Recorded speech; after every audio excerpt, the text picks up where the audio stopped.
తన లైఫ్లో ఎక్కడి నుంచో విజయనగరం నుంచి ఇక్కడికి వచ్చి అక్కడ ఇక్కడ నడుస్తూ ఒక జాబ్ వచ్చినా సరే ఉద్యోగం పక్కకు పెట్టి తన ఎంటర్‌ప్రెన్యూర్‌గానే డిసైడ్ అయ్యి ముందుకు వచ్చిన Srinivas Sonu, president of the Impact International, మీ ముందు కొద్దిసేపు మాట్లాడాల్సిందిగా కోరుతున్నాను.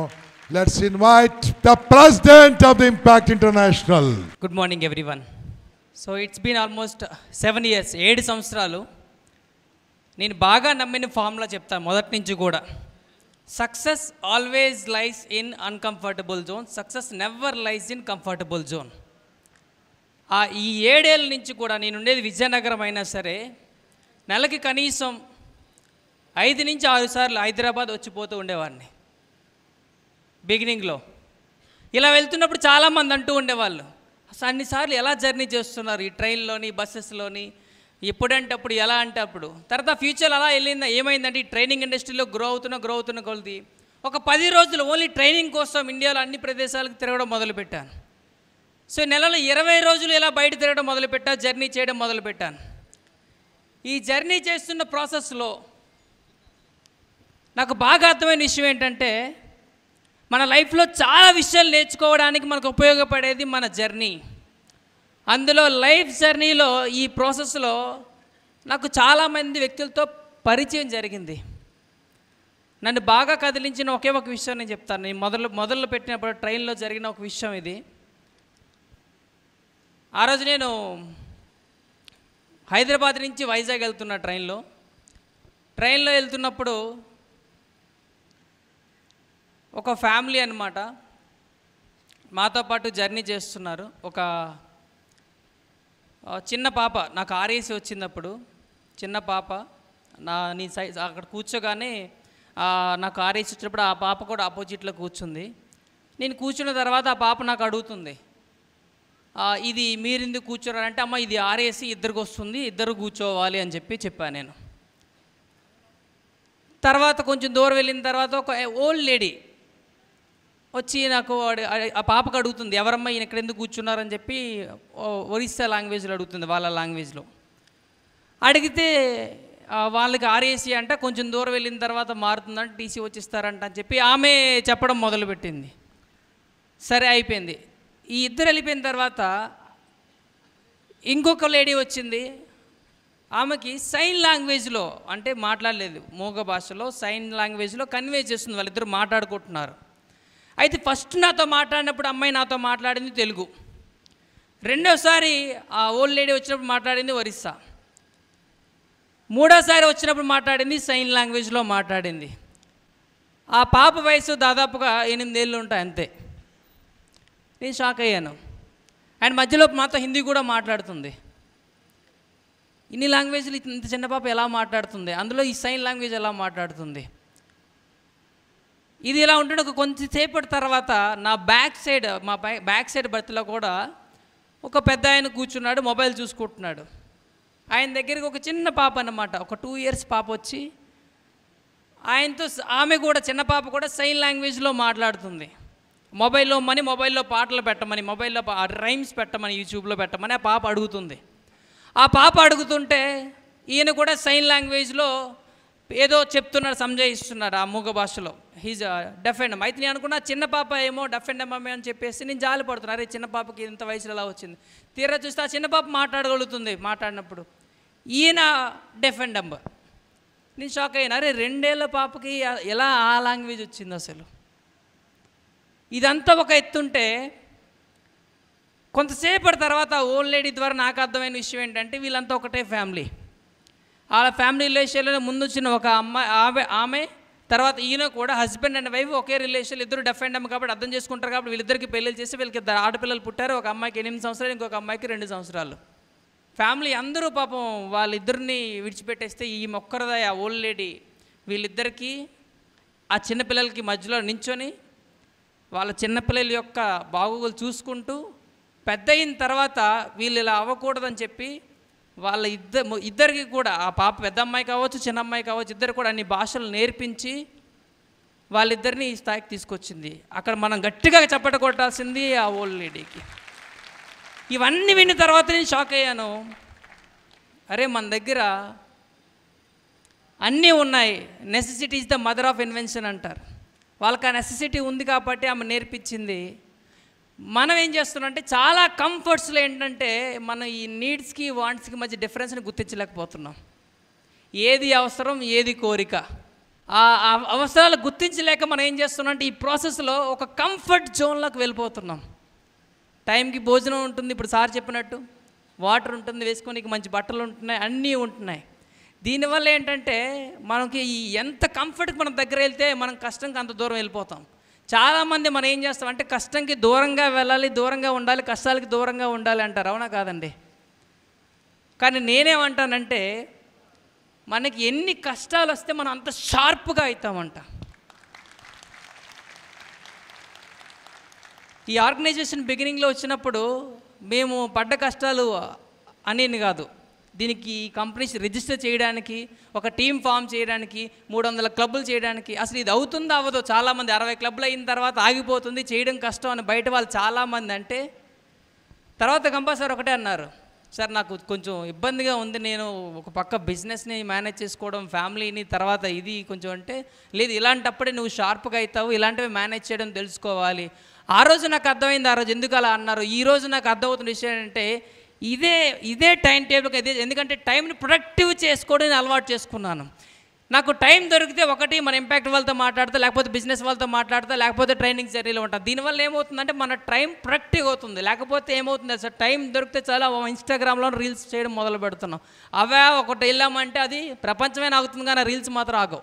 సో ఎప్పుడైతే మనం ఈ యొక్క కష్టాన్ని మనం తీసుకోవడానికి అట్రాక్ట్ అవుతామో మన షార్ప్నెస్ అంతే బాగా పెరుగుతుంది, మనం కూడా అంతే షార్ప్గా అవుతాం, మన టైం కూడా అంతే ప్రొడక్టివ్నెస్ వస్తుంది.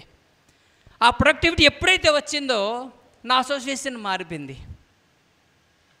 నా అసోసియేషన్ ఎప్పుడైతే మారిందో నా హ్యాబిట్స్ మారిపోయి. ఆ ముందు వరకు ఏదైనా కొత్త సినిమా వచ్చిందంటే, ఈ MBA చదువుతున్నప్పుడు కొత్త సినిమా వచ్చిందంటే ఫస్ట్ డే లేకపోతే ఫ్రెండ్స్తో ఇక్కడికి వెళ్ళడం బాగా అలవాటు ఉండేది. ఇప్పుడు సినిమాకి వెళ్ళడానికి టైం ఉండట్లే, దాని బదులు ఇక్కడికి రావాలి, ఈ మీటింగ్లో కూర్చోవాలి. సో ఇప్పుడు కూడా మీ లైఫ్లో కూడా మీరు ప్లాన్ చేసుకోవాల్సిన థింగ్స్ ఏంటంటే, మీ లైఫ్లో ఏది ప్రొడక్టివ్, దానికి మనం 100% ఇస్తున్నామా లేదా, ఇది చాలా చాలా ఇంపార్టెంట్. నేను బాగా నమ్మేది. ఇప్పుడు మళ్ళీ కూడా చాలామంది ఇక్కడ కూర్చున్నాం. మీకు అందరికీ జస్ట్ ఒక 2 seconds ఒక చిన్న అసైన్మెంట్స్ రెడీయా? ఓకే, అసైన్మెంట్స్ ఏంటంటే మిమ్మల్ని మీరు కాన్షియస్గా 100% ఇక్కడికి తీసుకురావడానికి ప్రయత్నించాలి. అంటే ఒక 2-3 నిమిషాలు నేను స్టాప్ అన్నంత వరకు మీరు కళ్ళు మూసుకోండి. మీ మైండ్లోకి ఎటువంటి ఆలోచన రాకుండా మీ మైండ్ని న్యూట్రల్ స్టేట్గా తీసుకురావడానికి ట్రై చేయండి. Everyone close your eyes.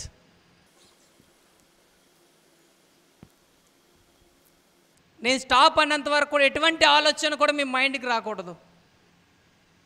Okay, stop. ఎంతమంది ట్రై చేశారు? ఎంతమందికి ఆలోచనలు రాకుండా ఉన్నాయి? ఎంతమంది నేను ఎప్పుడు స్టాప్ చేస్తాను వెయిట్ చేస్తున్నారు మైండ్లో? అంటే అది కూడా ఆలోచిస్తున్నారు కదా. It's very difficult. అందుకే ఇప్పుడు హిమాలయాలో సాధులు వీళ్ళు మెడిటేషన్ చేస్తుంటారు కదండి. వాళ్ళు ఆ మైండ్ని న్యూట్రల్ స్టేట్ తీసుకురావడానికి చాలా కొన్ని ఏళ్ళు వాళ్ళు మెడిటేషన్ చేస్తూ ఉంటారు.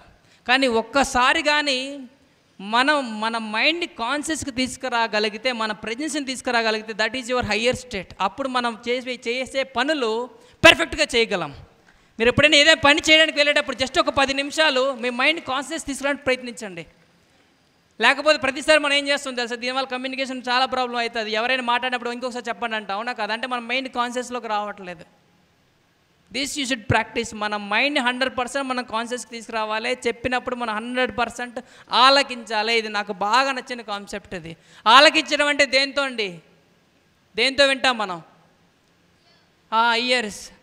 But listening will come with 5 sense organs. పంచేంద్రియాలతో ఆలకించడం రావాలి మనకి. ఇప్పుడు నేను మాట్లాడుతున్నప్పుడు నా వైపు చూస్తున్నారు, నా మాటలు వింటున్నారు. కొంతమంది మాట్లాడుతున్నప్పుడు గూస్ బంప్స్ వస్తుంటాయి. కొంతమంది మాట్లాడుతున్నప్పుడు మన బ్రీతింగ్ ప్యాటర్న్ మారుతూ ఉంటుంది. This all should happen while you're listening. 5 sense organs ఇక్కడ పెట్టాలి. లేదు పక్క నుంచి ఏదైనా వంట స్మెల్ వచ్చిందంటే, నోస్ డైవర్ట్ అవుతుందంటే కాన్సన్ట్రేషన్ పోయింది. 5 సెన్స్ ఆర్గన్స్ని పెట్టి మనం కాన్షియస్నెస్ తీసుకురాగలిగితే యు ఆర్ 100%. ఈవెన్ చిన్నపిల్లలు ఎవరైనా సరే, మన పిల్లలు చదువుతున్నప్పుడు బుక్ ఓపెన్ చేసి 5 సెన్స్ ఆర్గన్స్తో చదువుతున్నారో లేదో చూడండి. అంటే చదువుతున్నప్పుడు వాళ్ళు చదివేది వాళ్ళకి వినిపించాలి ఇయర్స్కి. ఫస్ట్ 2 చేతిలో పెన్ను పట్టుకొని రాస్తూ ఉండాలి, అంటే స్కిన్ అండ్ పక్క నుంచి ఎటువంటి స్మెల్ రాకుండా ఒక చిన్న అగరత్తి వెలిగించుకోవాలి. ఈ 5 సెన్స్ ఆర్గన్స్ కూడా అప్పుడు బుక్ పైన ఉంటాయి, అప్పుడు చదివింది ఎక్కుతుంది మైండ్లోకి. ఈ 5 సెన్స్ ఆర్గన్స్లో ఏది డైవర్ట్ అయినా సరే కాన్సన్ట్రేషన్ పోయింది. చాలామంది అంటారు కాన్సన్ట్రేషన్ చేయలేకపోతున్నాను. కాన్సన్ట్రేషన్ ప్రాబ్లం ఎవరికి ఉండదు, కాకపోతే ప్రయారిటీ మారుతుంది, అటెన్షన్ మారుతుంది అంతే. సో నేను చేస్తున్న ప్రతి విషయం పైన కూడా నేను చేసే పనిలో పంచేంద్రియాలు పెట్టి పనిచేస్తాను. దీన్నే ఇంకొకళ్ళు చెప్పేది ఏంటంటే మైండ్ఫుల్నెస్ అంటారు. తినేటప్పుడు పంచేంద్రియాలతో కలిసి తింటున్నాము. తినేటప్పుడు చాలామంది ఏంతో తింటారు, ఓన్లీ టంగ్ టేస్ట్ తెలిస్తే చాలంటారు. నువ్వు తినేటప్పుడు మనం తింటున్న మన చెవులు అవ్వచ్చు, మన కళ్ళు అవ్వచ్చు, మన ముక్కు అవ్వచ్చు, అన్నీ ఫీల్ అవ్వాలి. దీన్నే మైండ్ఫుల్ ఈటింగ్ అంటారు.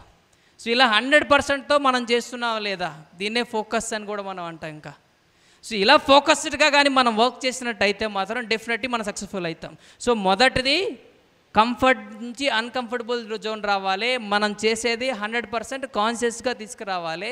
నా జర్నీలో నేను ఫాలో అయ్యి 2 ప్రిన్సిపల్స్ నాకు చాలా హెల్ప్ అయ్యాయి. మూడోది సెల్ఫ్ మేనేజ్మెంట్. ఇది చాలా చాలా ఇంపార్టెంట్ పాయింట్. Self management. మనం బయట ఎవరికో ఏదో చెప్పేదానికన్నా ముందు మన సెల్ఫ్ మేనేజ్మెంట్ అది చాలా చాలా ఇంపార్టెంట్. అంటే మనం పొద్దున్న లేచిన దగ్గర నుంచి ఈవినింగ్ వరకు మన టైం మన చేతుల్లో ఉందా, మన పనులు మన చేతుల్లో ఉన్నావా? ఇది ఎలా వస్తుంది? ఇది వెరీ సింపుల్. మనకి పొద్దున్న లేవగానే మనం లేచిన వెంటనే బ్రష్ చేస్తాం, స్నానం చేస్తాం, రెడీ అయ్యి బట్టలు వేసుకొని బయలుదేరుతాం. అవునా కదా? ఇవన్నీ ఎవరైనా చెప్తున్నారో మనం చేస్తున్నామా? వీఆర్ హ్యాబిట్యుయేటెడ్, అవునా కాదా? సేమ్ ఇలాగే ఒక బుక్ చదవడం అవ్వచ్చు, ఒక వీడియో వినడం అవ్వచ్చు, ఒక మంచి ఒక ప్రోగ్రామ్ అటెండ్ అవ్వడం అవ్వచ్చు. This you should habituate. That will increase your productivity. So మన వ్యాపారం అవ్వచ్చు, మన ఫ్యామిలీని అవ్వచ్చు, మన ప్రొఫెషన్ అవ్వచ్చు, వీటిని మనం మేనేజ్ చేసుకోవడం రావాలి మనకి. అలా మేనేజ్ చేసుకోగలిగితే రేపు మనం ఏదైనా ఆర్గనైజేషన్లో ఉన్నప్పుడు ఒక టీంని మేనేజ్ చేయగలం. ఫస్ట్ మనల్ని మేనేజ్ చేసుకోవడం రావాలి, తర్వాత టీంని మేనేజ్ చేసుకోగలం. సో ఇందులో చేసిన తర్వాత లాస్ట్ కాన్సెప్ట్ నేను ఫాలో అయ్యేది ఏంటంటే దీన్ని ఎగ్జిక్యూటివ్ లీడర్షిప్ అంటారు. Last one executive leadership. అంటే మనం ప్రతిసారి కూడా మనకి స్వార్థం ఎక్కువ. నేను గ్రో అవ్వాలి. నేను కంపల్సరీ దగ్గర నుంచి నేర్చుకుంది ఏంటంటే మీరు ఎప్పుడైనా గ్రో అవ్వాలంటే గుర్తుపెట్టుకోండి, ఇంకొక 10 మందిని ఎలా గ్రో చేయాలో ట్రై చేయండి, మనం ఆటోమేటిక్గా గ్రో అవుతాం. ఎగ్జిక్యూటివ్ లీడర్షిప్ వేరో, లీడర్షిప్ వేరో. లీడర్షిప్ అంటే 10 మందిని మన వెనకాల ఫాలోవర్లుగా పెట్టుకోవాలి, మనం చెప్పింది చేయించుకోవడం. బట్ ఎగ్జిక్యూటివ్ లీడర్షిప్ ఏంటంటే 10 మందిని లీడర్లుగా తయారు చేసేవాడు ఎగ్జిక్యూటివ్ లీడర్.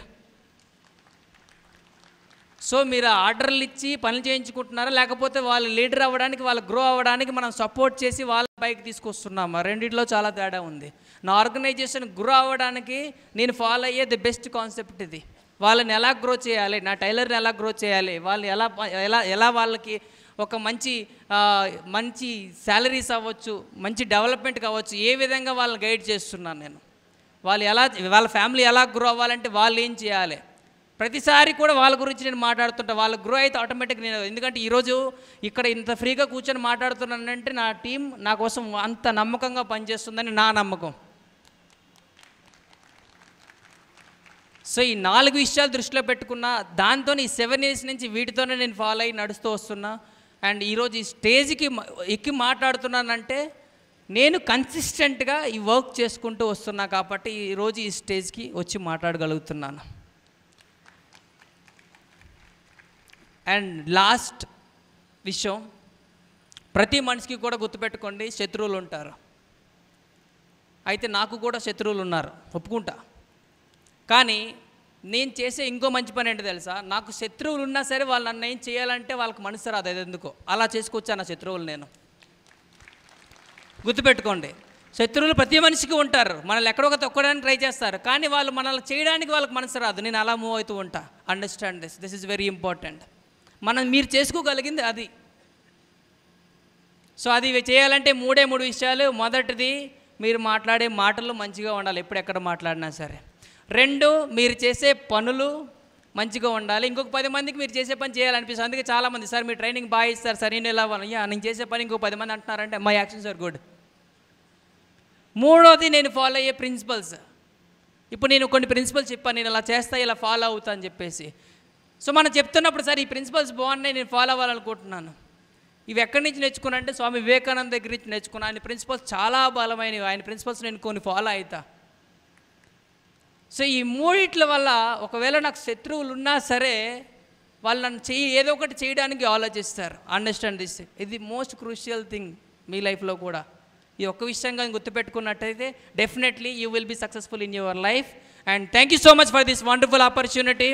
అండ్ ఆల్వేస్ ఎప్పుడు కూడా ఈరోజు ఈ స్థాయికి వచ్చి మాట్లాడంటే any time till my last breath one and only person Gampa sir. నాలో ఇంత పొటెన్షియల్ ఉందని నాకైతే నిజంగానే తెలీదు. ఈరోజు 8 years జర్నీ తర్వాత ఒక నేషనల్ ప్రెసిడెంట్ అవుతాను ఒక ఆర్గనైజేషన్, కానీ అసలు ఎప్పుడు అనుకోలేదు కూడా.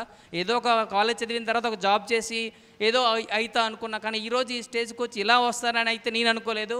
కంపల్సరీ ఆ పొటెన్షియల్ చూసి బయటకు తీసుకొచ్చారు. ఈరోజు ఇక్కడున్న ప్రతి ఒక్కరు కూడా మీ పొటెన్షియల్ అనేది లోపల చాలా ఉంది, దాన్ని బయటకు తీయడానికి ఇక్కడున్న ప్రెసిడెంట్స్ అవ్వచ్చు, మన బోర్డు మెంబర్స్ అవ్వచ్చు, ప్రతి ఒక్కరు కూడా ప్రయత్నం చేయండి, వాళ్ళ పొటెన్షియల్ బయటకు తీయండి. Thank you so much.